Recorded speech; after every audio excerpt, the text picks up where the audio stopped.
오늘 보실 하나님 말씀입니다. 마가복음 2장 우리 13절부터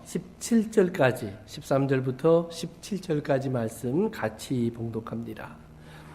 예수께서 다시 바닷가에 나가심에 큰 무리가 나왔거늘 예수께서 그들을 가르치시니 또 지나가시다가 알페오의 아들 레위가 세관에 앉아 있는 것을 보시고 그에게 이르시되 나를 따르라 하시니 일어나 따르니라. 그의 집에 앉아 잡수실 때에 많은 세리와 죄인들이 예수와 그의 제자들과 함께 앉았으니 이는 그러한 사람들이 많이 있어서 예수를 따름이로라.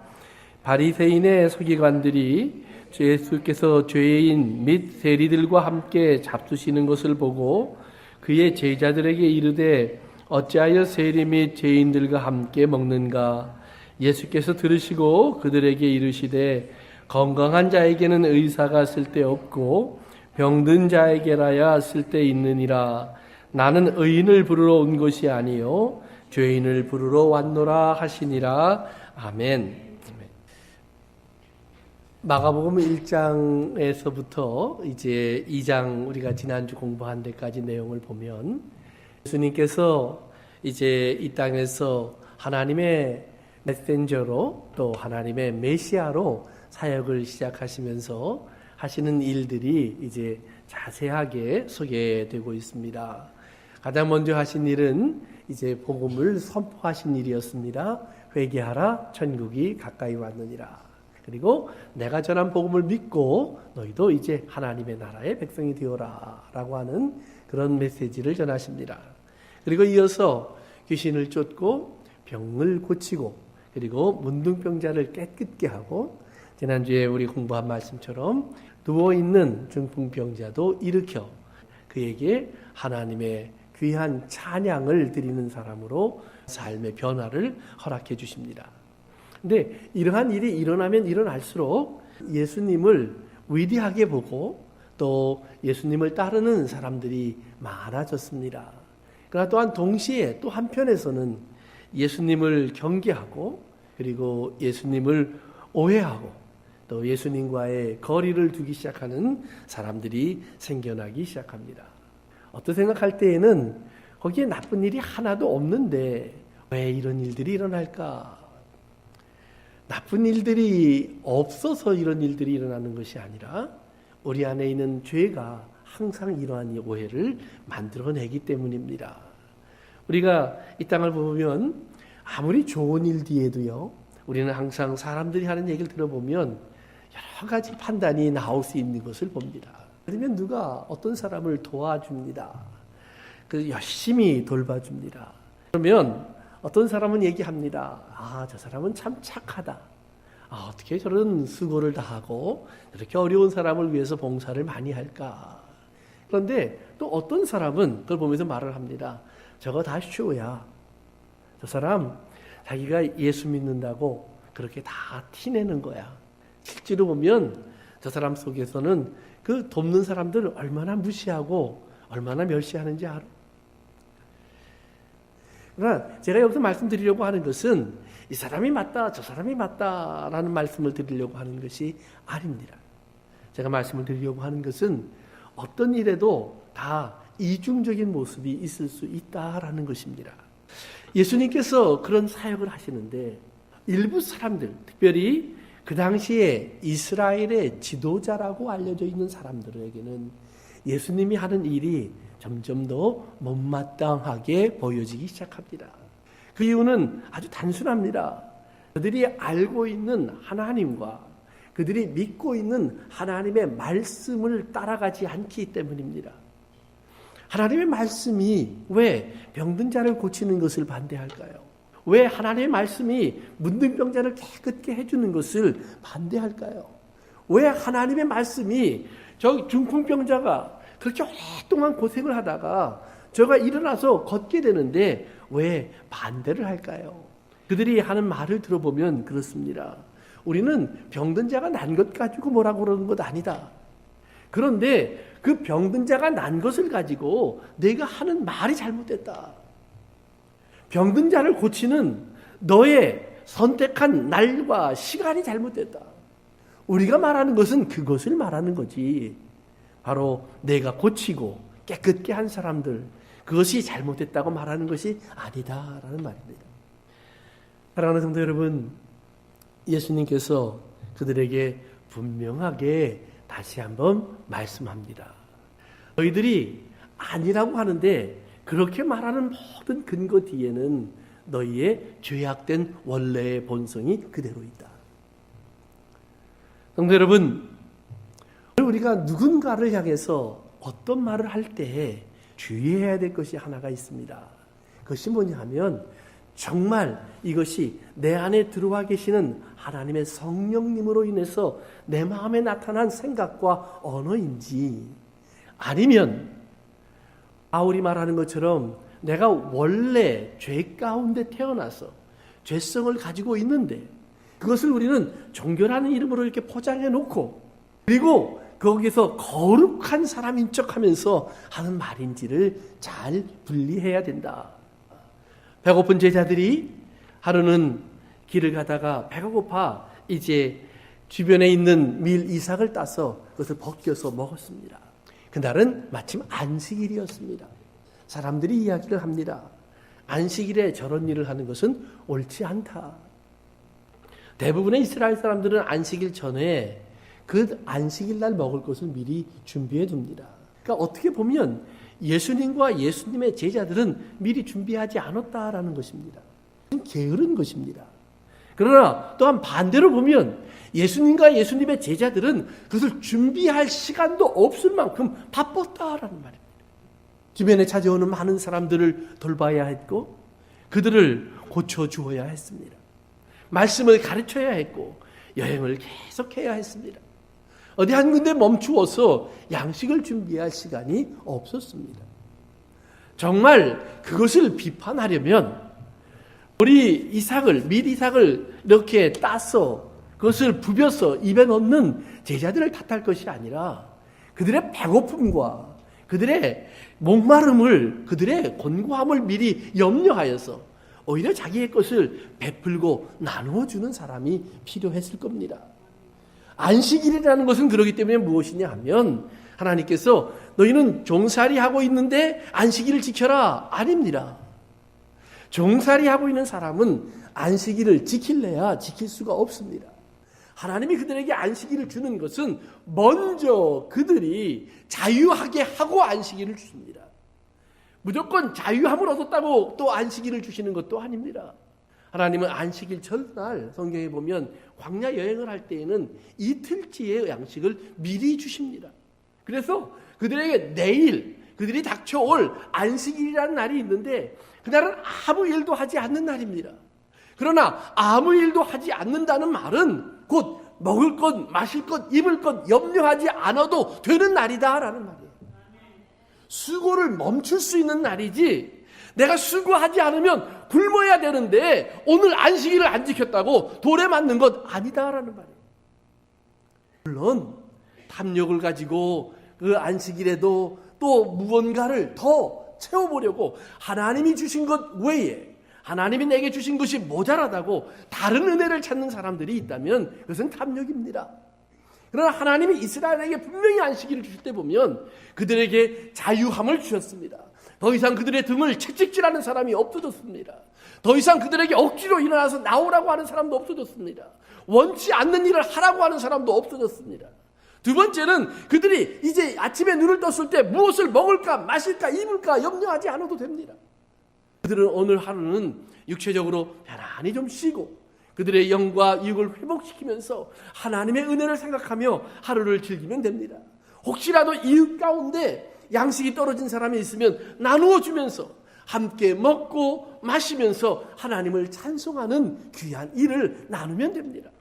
예수님 그들에게 그렇게 말씀하시는 겁니다. 하나님은 자비를 원하고 제사를 원치 않는다는 말을 너희가 알았으면 좋겠다. 하나님께 드린다고 양을 잡지만 오늘 배고픈 사람을 위해서 그 고기 한 조각은 띄워주지 않는구나 라는 말씀을 하고 계시는 겁니다. 사랑하는 성도 여러분, 오늘 우리의 마음속에 하나님의 마음이 들어와 있어 우리를 다스려 주기를 간구하시기를 바랍니다. 신앙생활을 하는 사람들이 참 우리가 훈련되지 않는 것 중에 하나가 그것입니다. 우리는 내 마음의 감정과 생각이 예수 믿고 난가, 예수 믿기 전과 큰 차이가 없습니다. 왜요? 나는 같은 사람이기 때문에. 그러나 우리가 분명히 알아야 될 것은 그 같은 사람이지만 우리 안에 있는 생명은 다르다라는 말이에요. 전혀 다른 것이 우리 안에 있습니다. 지난주에 우리 공부했던 중풍병으로 누워있던 한 병자의 이야기를 보면 그 병자를 사람들이 데리고 예수님에게 왔을 때 예수님이 그 병자를 보면서 한 첫 마디가 있습니다. 그것이 뭔지 아십니까? 바로 소자야라는 말입니다. 이 소자야라는 말이 뭐냐면 my kid, my child. 아버지가 어린 아이를 보면서 얘야 부르는 말입니다. 어머니가 자기 아픈 아이를 보면서 얘야 이름을 불러주는 바로 그 소리입니다. 그래서 성경에 보면 하나님께서 뭐라고 말씀하시냐면 예수님을 통해서 하나님은 하나님의 뜻을 알게 하시는데 하나님의 음성이 어린아이에게는 들려지는데 자칭 어른이라고 하는 사람에게는 안 들려진다. 여러분 아프고 배고프고 피곤하고 힘들고 그리고 참 곤고한 어린아이에게 가장 귀한 소리가 무엇인 줄 아십니까? 어디선가 자기를 알고 자기를 부르는 어머니의 소리요, 아버지의 음성입니다. 집이 어딘지를 모르고 길을 떠났다가 잃어버렸어요. 어머니 손을 잡고 나가서 시장을 갔는데 그 시장에서 이것저것 구경하다 보니까 내가 잡고 있는 손이 어머니 손이 더 이상 아니에요. 어찌할까 당황하고 있는데 저쪽 끝에서 누가 내 이름을 불러줍니다. 어머니의 음성입니다. 얘야. 그 소리는 그에게 더 이상 반가운 소리가 없습니다. 그 소리를 들으면 이 아이는 달려갈 것입니다. 엄마 부르며 쫓아갈 것입니다. 사랑하는 성도 여러분, 오늘 예수님께서 그 중풍병자에게 얘야라고 부르십니다. 이 중풍병자가 누워서 그 소리를 듣고 있습니다. 지금까지 그가 들었던 소리는 저는 어떤 죄가 있었기에 저런 사람이 되었는가? 하나님이 버리신 사람이었습니다. 저주받은 사람이었습니다. 사람들에게 짐이 되고 잊혀진 사람이었습니다. 그런데 예수님께서 얘야라고 부르는 순간 그 과거에 들었던 모든 말과는 전혀 다른 소리가 들립니다. 나를 사랑하시며 나를 위하여 죽기까지 십자가를 지신 예수 그리스도의 그 음성이 들립니다. 나의 모든 아픔과 고통과 절망과 저주에서 나를 치료하기 위해서 채찍에 맞으시고 창에 찔리시고 형벌을 받으신 하나님의 사랑의 음성이 들립니다. 나를 하나님의 자녀 삼으신 하나님의 그 소리가 들린다라는 말이에요. 그 소리에 이 아이는 벌떡 일어나 응답하는 겁니다. 이미 얘야라는 말 한마디에 이미 이 사람의 삶 속에는 자기가 지금까지 경험하지 못했던 하나님의 사랑이 찾아 들어오고 있다는 말이에요. 이 강팍하고 메말랐던 강물 속으로 하나님의 그 귀한 은혜의 강물이 졸졸졸졸 흘러 들어오기 시작하는 거예요. 조금씩 깨어져서 이제 마침내 그 은혜가 폭포수처럼 쏟아져 들어오는 거예요. 그 은혜가 들어오고 나니까 일어나라고 하면 일어나는 겁니다. 가라고 하면 가는 겁니다. 들어라 하면 드는 겁니다.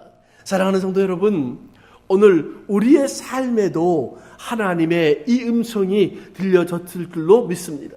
우리가 예수님을 정말로 이 땅에 찾아와서 예수 그리스도를 나의 주로 부르신다면 바울이 말하는 것처럼 하나님을 우리가 아버지라 부르는 그 종의 영이 아니라 하나님의 아들의 영을 내가 받았다면 우리는 하나님의 이 음성을 들을 때 예 아버지 그런다는 말이에요. 이 예 아버지라는 말을 나를 누워있게 하는 말이 아니라 나를 달려가게 하는 말이고 나를 앉아있게 하는 말이 아니라 나를 일어나게 하는 말이고 나로 이 땅의 사람들 누군가에게 나 좀 들고 가, 나에게 이것 좀 갖다 줘, 나에게 저것 좀 해줘 이러는 사람이 아니라 내가 칼을 걷어붙이고 나가서 내가 땀 흘리고 수고하여서 선한 일을 할 수 있는 그 무언가를 내 손에 쥐고 싶은 사람이 되게 하는 거예요. 오늘 여러분의 삶 속에 하나님의 이 음성이 들어갈 수 있기를 주의 이름으로 축원합니다. 그래서 예수님께서 그 사람을 보면서 말씀하는 거예요. 얘야 내 죄가 용서받았다. 죄가 용서받았다는 소리를 하니까 주변의 사람들의 마음에 온갖 말들이 오고 갔습니다. 그 중에 예수님에게 거리를 두던 바리새인들과 서기관들의 마음속에 이런 생각이 지나갑니다. 하나님 외에 누가 죄를 용서하는가? 그들의 마음속으로 오고 가는 소리를 성경은 이렇게 말합니다. 예수님이 그들의 중심에 이런 말들이 오고 가는 것을 그 마음에 아시고 그래요.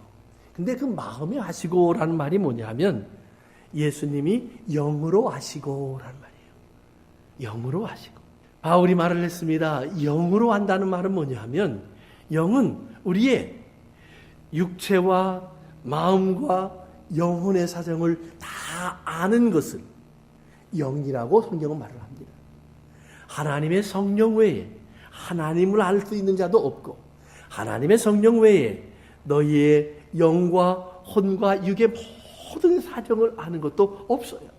그렇기 때문에 그 하나님의 영이 우리와 함께하면 우리가 뭐라고 기도해야 할 줄 모를 때에는 하나님의 영이 우리를 대신하여 탄식하며 기도도 하시고 간구하여 주실 줄로 믿습니다. 하나님께서 그렇게 하신다는 말이에요. 아이가 무엇을 알아서 부모가 아이를 들고 의사를 찾아가고 선생님을 찾아가고 또는 어떤 도울 수 있는 사람을 찾아가서 이 아이를 좀 도와주세요 이러는 것 아니에요. 아이는 아무것도 몰라요. 아이가 알고 있는 것은 고통뿐이에요. 아이가 알고 있는 것은 아픔뿐이에요. 아이가 알고 있는 것은 몸부림치는 것뿐이에요. 그러나 그 아이의 그 모든 것을 알고 무엇이 필요한 줄도 아는 것은 엄마예요. 하나님의 성령이 우리에게 와서 그 역할을 해주신다는 말이에요. 그렇기 때문에 한번 하나님의 성령에 물로 거듭난 사람들에게는 하나님은 절대로 그들을 고아처럼 버려두지 않으세요. 항상 같이 하시면서 그들의 순간순간 매일매일 하루하루에 있어야 모든 것을 위하여 하나님은 준비하시고 간구하시고 베푸시고 그리고 함께 하실 줄로 믿습니다. 그래서 성경은 말하는 거예요. 우리가 무엇을 마실까 먹을까 입을까 염려하지 마라. 염려가 되지요. 페이먼트도 해야 되고 자동차도 새로 샀는데 이게 왜 한 달이 그렇게 빨리 와요? 집값은 왜 어제 낸 것 같은데 또 내라고 그러고 전기값도 그렇고 좀 이렇게 돈 좀 모으려고 그러면 사고 뻥 터지고 막 있을 때가 많아요. 성도 여러분, 내가 그 모든 것의 필요를 다 계산하지 않아도 나에게 있어야 할 것을 아시는 하나님께서 나에게 있어야 할 것을 때를 따라 공급하세요. 그렇기 때문에 성경은 말하는 거예요. 여러분, 가난도 복이에요. 고난도 은혜예요. 때로는 괴로움과 아픔과 버림받음도 그것이 하나님의 뜻 안에서 이루어지는 것이라면 반드시 그 안에 선하고 좋은 일이 있어요. 절대로 우리가 좋아한다라는 말은 아닙니다. 나에게 선택이 있다면 저는 한 번도 그런 일을 선택 안 할 거예요. 그렇지만 내가 선택하는 대로 가면 저는 어디에 있었을까요? 제가 자고 싶은 만큼 잤으면 저는 국민학교에도 안 다녔을 거예요. 제가 먹고 싶은 대로 먹었으면 저는 어쩌면 이미 병에 걸려 죽었을지도 몰라요. 엄마 밥상에 있는 것만 먹고 싶은 게 아니었으니까 바깥에 나가면 먹고 싶은 게 왜 이렇게 많아요? 하고 싶은 게 또 왜 이렇게 많아요? 가고 싶은 것도 많아요. 그런데 언제부턴가 여러분 어른이 됐다는 말은 잘 자랐다는 말은 하면 안 되는 걸 알기 시작하는 거예요. 예수 그리스도 안에서 우리는 내가 하면 안 되는 것을 알아가는 거예요. 또한 반대로 꼭 해야 되는 것을 알아가는 거예요. 그런데 하지 못할 것을 알고 안 하는 것보다도 더 보람되고 귀한 것이 내가 해야 될 것을 할 때 나에게 돌아와요. 내가 해야 할 것을 할 때. 예수님께서 이 땅에 오셔서 그분이 모든 십자가를 지시고 가시는 일 참 힘들고 어려웠다라고 성경은 기록하잖아요. 그런데 그 십자가를 지면 그분에게 돌아올 일이 있어요. 반드시 그분이 거두어 놀라운 축복이 약속되어 있어요. 예수님은 그것을 보면서 이 모든 어려움을 그냥 지고 가는 거예요. 가끔 손주들을 돌보시는 우리 자매님들을 보면 참 힘들겠다. 일터에 나가서 지금도 일하시는 여러분들 보면 얼마나 고단할까. 그런데 여러분들의 삶 속에 그 고단과 그 아픔과 그 힘듦이 우리가 그냥 힘든 것만 보면 아무것도 없어요. 그런데 거기 말고 그걸 통해서 얻을 수 있는 어떤 결과가 있어요. 내 미래가 있고 꿈이 있어요. 그거 바라보는 것 아니에요. 그래서 성경에 보면 하나님은 우리의 중심을 보신다라고 기록하는 거예요. 여러분, 중심을 본다는 말이 뭐냐 하면 겉과 속을 따로 보신다는 거예요. 그렇죠? 근데 겉모습 보고 사람을 다 알 수 없어요. 속에 어떤 생각이 들었는지를 봐야 돼요. 그런데 종종 사람의 눈에는 뭐가 보여요? 속은 안 보이고 겉만 보여요. 사람은 할 수 없어요. 겉을 보고 판단해요. 그런데 우리가 알아야 될 것은 그렇게 사람들이 오해할 때에도 하나님은 내 중심을 아신다라고 하는 위로를 받으셔야 돼요. 그러면 어떤 일이 벌어지냐 하면 하나님의 뜻은 반드시 결과를 가져와요. 지금은 오해를 받고 아픔을 겪지만 반드시 가져와요. 그래서 하나님은 우리의 내일을 보고 일하시고 사람들은 우리의 어제를 가지고 얘기를 해요. 그러니까 사람들은 우리의 어제를 보니까 아, 저 사람이 어떤 사람이었어? 저 사람이 한 일이 뭐야? 다 알고 있어요. 그 모든 것을 알기 때문에 그들은 결론을 내려서 그래서 이 사람은 이런 사람이야. 바울이라고 하는 사람이 예수님을 만나고 저가 이제 눈이 어두워져서 이제 한 사람의 집으로 인도받아 들어가 있습니다. 하나님께서 이제 하나님의 사람 한 분을 감동시켜서 거기에 가면 바울이 있을 테니까 가서 기도해줘라. 그랬더니 이 사람이 뭐라고 얘기하냐면 하나님, 나는 저 사람을 잘 압니다. 저 사람은 예루살렘에서 우리 예수 믿는 사람들을 얼마나 괴롭힌 사람인지 몰라요. 그리고 지금 여기 온 것도 우리 같은 사람들 다 잡아서 끌고 가려고 오는 겁니다. 그랬더니 하나님이 거기에 대해서는 한마디도 안 하시고요. 뭐라고 얘기하냐면 얘야, 저 바울이 나를 위하여 얼마나 많은 고난을 받을 것을 네가 알기나 하니? 저는 나를 위하여 준비된 그릇이야. 하나님은 이쪽은 생각도 안 하셔요. 하나님은 지금부터 이쪽만 이야기하세요. 그게 뭐냐 하면 내가 너를 낳았다라는 말이에요. 너는 내 자식이 되었다라는 말이에요. 자식 되기 전까지는 죽어 있었어요. 그러니까 죽은 사람의 냄새를 풍긴 거 맞아요. 그래서 성경은 기록하는 거예요. 하나님을 모르고 세상에 살고 있는 사람들한테는 죽은 사람의 냄새가 나요. 돈 냄새가 나고 세상에 욕심의 냄새가 나고 그리고 살아가는 모습 속에서 이 세상을 사랑하는 그런 삐뚤어진 탐욕적인 모습들이 드러나게 되어 있어요. 그런데 하나님 안에 들어가면 사랑의 대상이 바뀌어요. 살아있는 하나님이 돼요. 살아있는 하나님이 되면 다른 냄새가 난다니까요. 하나님이 나와 같이 있으면서부터 내 몸에서 나는 냄새가 바뀌어지기 시작해요. 오늘 여러분의 삶 속에 이런 은혜가 있기를 주의 이름으로 축원합니다. 제가 미국에 살면서요, 가끔 미국 사람들을 만나면 듣는 소리가 있어요. 이분들이 뭐라 그러냐면 한국 사람들한테는 미안하지만 마늘 냄새가 난대요. 미안할 게 없어요. 우리가 얼마나 마늘을 우리 속에 많이 집어넣었어요. 그것도 그냥 생마늘을 또는 마늘 장아찌, 마늘 양념, 아무튼 마늘이라는 마늘은 우리가 우리 몸에 얼마나 채워넣는지 몰라요. 아마 여러분 몸뚱어리만큼 넣었을지도 몰라요. 그러니 이게 나오는 게 당연하죠.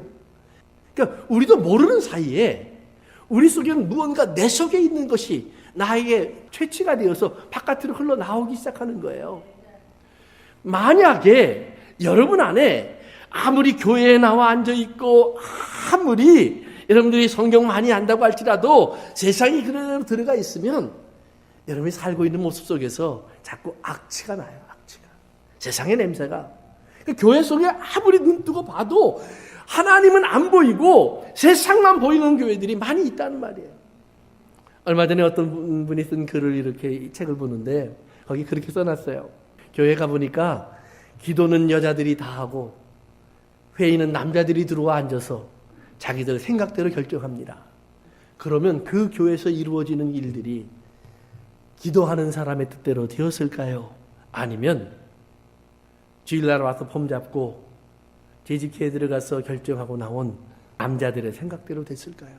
하나님의 뜻대로 기도한 사람들의 생각대로 됐다면 오늘 교회는 세상으로부터 이렇게 손가락질 받지 않았을 겁니다. 그러나 기도하지 않는 사람들이 들어가서 자기의 생각 가지고 세상을 살아가던 방법 가지고 결정하고 주장하고 그리고 일을 만들어가니 오늘 교회는 이 모양이 됐습니다. 이번에 이야기의 결론이에요. 제가 그걸 읽다가 그래 맞겠다. 대부분의 남자들이 기도할 시간이 별로 없다고 얘기를 합니다. 그런데 성경을 보면 예수님 참 바빴지만 기도할 시간은 갖고 계셨어요. 그러니까 바빠서 기도 못하는 건 아니에요. 국무총리가 된 다니엘이 하루에 3번은 기도할 수 있었어요. 왕으로 살았던 다윗 하루에 5번을 기도할 수 있었어요. 어떤 분이 다니엘이나 다윗의 기도를 흉내내서 한번 해보겠다고 해본 분들이 있어요. 근데 한 2주, 3주 정도는 어떻게 하면 되더래요.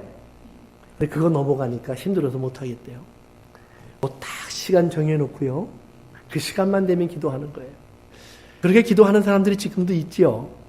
기독교인들이 아니라 모슬렘을 믿는 사람들이에요. 이 사람들은 세상 어디를 가다가도요. 시간 되면 요만한 돗자리 같은 거 하나 피고 거기에 무릎 꿇고 앉아서 메카를 바라보면서 기도해요. 아, 대단해요. 근데 그 사람들이 이렇게 돗자리 펴는 게 뭔지 아세요?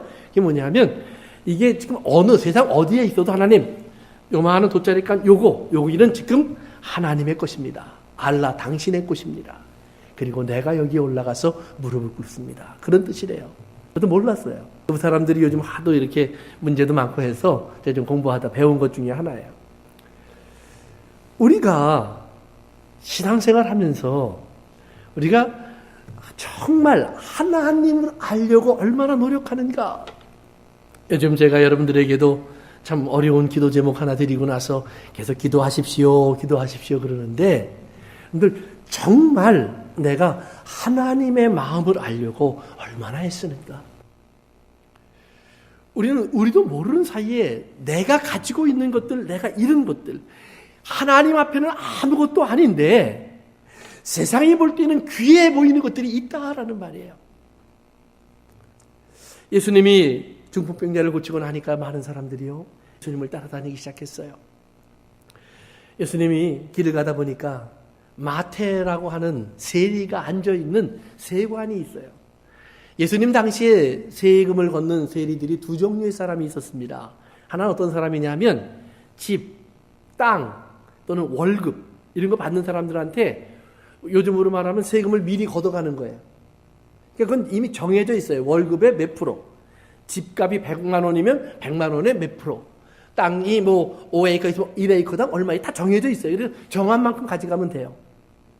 두 번째 세금을 걷는 방법이 있는데 그것이 오늘 마태가 하는 일이에요. 지나가는 사람들, 특별히 오늘날 그 공항의 세관처럼 길목에 딱 앉아서요. 이렇게 지나가는 사람들을 불러요. 당신 짐을 지고 가는데 그 짐 안에 뭐가 들어있습니까? 아, 별거 없는데요. 이게 딱 펼쳐보니까 뭐 자기 이삿짐 날아가는 거예요. 그랬더니 이거 지고 여길 지나가려면 요 의자 하나에 1불 내시고 그 다음에 쌀 주머니 하나에 5센트 내시고 이렇게 걷어가는 거예요. 심지어는요, 마차가 이렇게 지나가면 당나귀 한 마리가 끄는지 두 마리가 끄는지 발을 세었어요. 다리가 8개네요. 그러니까 다리 하나당 10센트씩 내세요. 세금을 걷어갔어요. 물고기를 잡으러 베드로와 요한이 나갔다가 들어오면은요, 항구에 들어온다고 세금을 걷었어요. 물고기 몇 마리 잡았는지 세어서 세금을 걷었어요. 그저 지나가는 거 아무나 세워놓고 그저 달라고 하면 내야 돼요. 그래서 재밌는 거는 어떨 때는 돈이 준비가 안 돼요. 그럼 세금을 못 내잖아요. 그럼 또 자기가 꿔줘요. 이자가 30%씩 붙였어요. 며칠만 지나면 산더미 같이 불어나요. 그래서 성경에 세례 요한이 자기한테 세례 받겠다고 오는 세리들을 보더니 정한 것 외에는 거두지 말고 그래요. 그런데 정한 것대로 거둬봐야 자기에게 돈이 한대요. 더 붙여야 돼요. 붙이는 여러 가지 방법들을 이들은 잘 알고 있었어요. 그렇게 거두어 갔다는 말이에요. 그러니까 세리들은 성경에 보면 항상 누구랑 짝이 돼서 나오냐면 세리와 죄인들 이렇게 나와요. 아니면 세리와 창녀들 이렇게 나와요. 짝이 세리와 강도, 세리와 도둑놈, 세리와 죄인들이에요. 아니면 세리와 창녀예요. 가장 추하고 더러운 죄인들 속에 누가 들어가 있어요? 세리가 들어가 있어요. 그러니까 세리 그러면 이스라엘의 거룩한 사람들은 곁에도 가지 않는 거예요. 부르면 할 수 없이 끌려가서 돈 몇 푼 나오는 거 나오지만 나오면서 기분 좋게 나오는 사람은 한 명도 없는 거예요. 다 욕을 하고 나와요. 성도 여러분,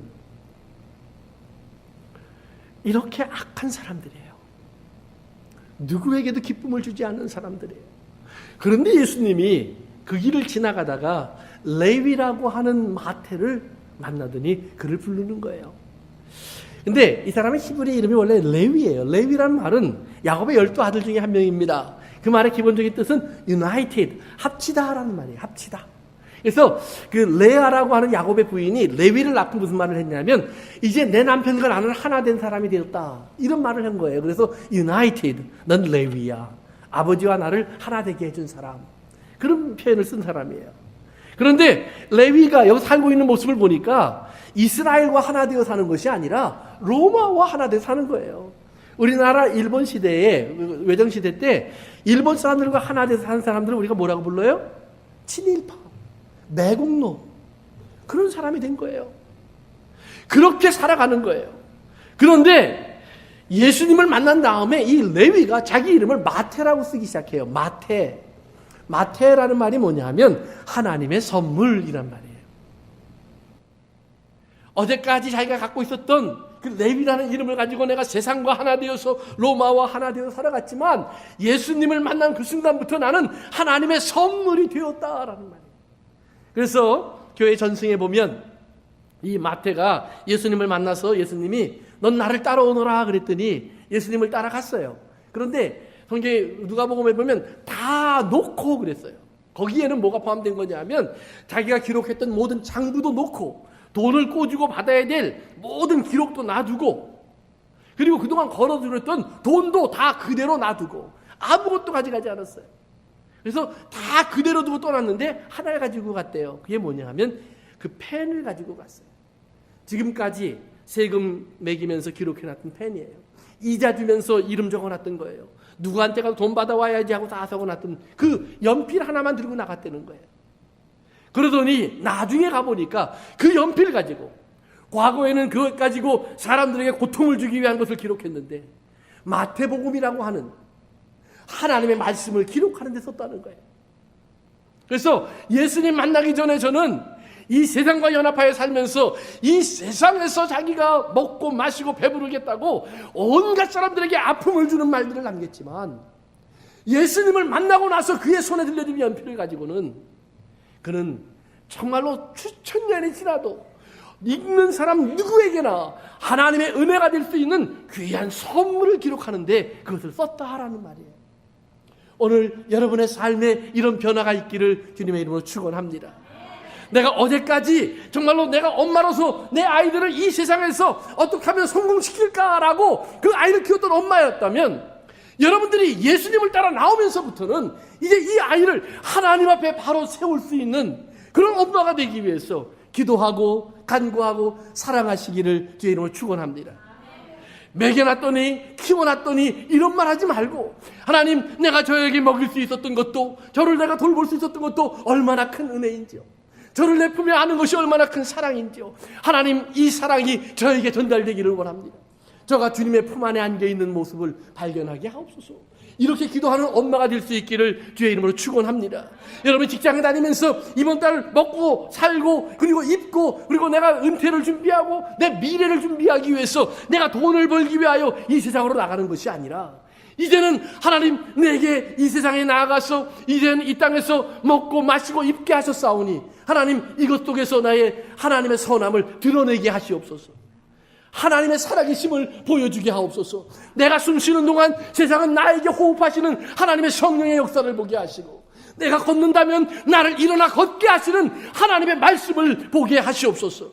내가 무언가 손으로 수고한다면 내 손을 강하게 하셔 이 메말랐던 손으로 일하게 하시고 선한 일에 일꾼 되게 하시는 하나님의 역사를 보게 하시옵소서. 사랑하는 성도 여러분, 오늘 여러분의 손과 발과 삶의 순간순간 모든 것이 하나님의 손에 붙잡혀질 수 있기를 주님의 이름으로 축원합니다. 마태의 손에 들려졌던 이 악한 일의 도구였던 연필이 하나님의 복음을 남기는 위대한 것으로 변화된 것처럼, 오늘 우리의 인생 속에서 하나님의 놀라운 역사가 이렇게 한 글자 한 글자, 한순간 한순간 만들어져 갈 수 있기를 간절히 원합니다. 오늘 우리의 소원이 되어야 한다라는 말이에요. 마태는 예수님을 따라 나옵니다. 재미있는 것은 예수님이요, 나를 따르라 그러더니요, 마태가 따라오니까 어디로 간 줄 아세요? 마태의 집으로 갔어요. 여러분, 성경을 보면 재미있는 것이 있습니다. 예수님이요, 유월절을 할 때도 보면 당신이 가고자 하는 집을 이미 정해놨어요. 그리고 그 사람 따라가서 주께서 오늘 여기에서 유월절 양식을 먹겠다고 하라. 이 세상이 다 당신 집인 것처럼 사용하셨어요. 삭개오를 만났을 때도 마찬가지예요. 삭개오가 예수님을 만나 놀라운 은혜를 받고 한 나무에서 내려오니까 내가 오늘 네 집에 좀 가야 되겠다. 사랑하는 성도 여러분, 내가 예수님을 만나는 그 순간 나의 집은 예수님의 집이 되고, 나의 삶은 예수님의 삶이 되고, 나의 길은 주님의 길이 될 줄로 믿습니다. 놀라운 변화가 일어나는 거예요. 더 이상 죄인들의 집이 아니고 악한 자들이 모여있는 것이 아니에요. 주님이 거기에 있는 순간부터, 내가 주님을 만나 나를 따라오너라 했을 때에 내가 주님을 따라가는 그 순간부터 내가 탄 배는 주님의 배가 되고, 내가 탄 차는 주님의 차가 되고, 내가 들어가는 집은 예수 그리스도의 집이 된다는 말이에요. 하나님께서 나를 복되게 하시려고, 나에게 시임을 주시려고, 나에게 하나님께서 이곳에서 어울려 함께 살 수 있는 은혜를 주시려고. 성도 여러분, 내가 먼저 문을 여는 사람이 아니라 주님이 먼저 문을 열고 들어가는 이 놀라운 복을 확인할 수 있기를 바랍니다. 마태는 주님을 앞세워서 자기의 집, 아니 이제는 주님의 집으로 들어갑니다. 주님이 앉자 마태는 종이 되었습니다. 주님을 대접하는 잔치를 준비합니다. 그런데 주님을 대접하려고 하니 많은 죄인들이 함께 오고 있습니다.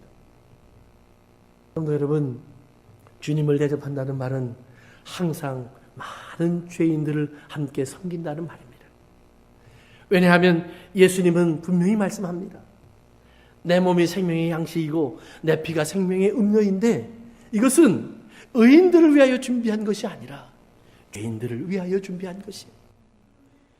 주님의 집은 이 세상 사람들이 예수 그리스도의 이 땅에 오심을 보고 예수님을 죽이려 하던 바리새인 서기관 제사장들이 강도질이나 하고 장사를 하는 그런 집이 아니라, 주님의 집은 가난한 자들, 병든 자들, 목마른 자들이 들어와서 먹고 마시고 입고 그리고 문을 열고 나가면서 춤추고 찬양하는 집이란 말이에요. 사랑하는 성도 여러분, 오늘 나를 따르라고 하신 주님이 앞서가신 그 길을 내가 따라 들어가 보니, 주님은 다른 집을 찾지 않고, 주님은 저 큰 집도 찾지 않고, 저 화려한 것도 찾지 않고 내 집에 들어오셔서 이곳이 하나님의 성전이냐, 이곳에 자리 잡고 앉으셔서 이곳에 상을 펼치시는데, 그 상에서 먹고 마실 수 있는 많은 죄인들이 있더라는 말이에요. 그것이 내 가정이라면 가정의 구원이 이를 줄로 믿습니다. 그것이 내 친구들이라면 내 친구들에게 하나님의 복음이 전파될 줄로 믿습니다. 그것이 내 이웃들이라면 내 이웃들에게 하나님의 은혜가 함께 나누어질 줄로 믿습니다. 사랑하는 성도 여러분, 주님이 함께하는 그 순간 우리의 삶엔 위대한 변화가 일어나는 겁니다. 내가 이 집의 주인으로 상을 차려 이곳으로 가져오너라 해서 앉아서 먹고 마시던 때와는 다른 변화가 일어납니다. 비록 밥을 누가 준비했는지 고기를 누가 구웠는지 기록되어 있지 않지만 적어도 한 가지는 분명합니다. 마태는 말하기를 주님의 것이오니 주님의 뜻대로 하시옵소서. 오늘 여러분의 삶에서 이 귀한 고백과 헌신이 그리스도 앞에서 나타날 수 있기를 주의 이름으로 축원합니다. 주님이 주인 되심이 여러분의 삶의 모습에서 보여질 수 있기를 바랍니다. 기도합니다.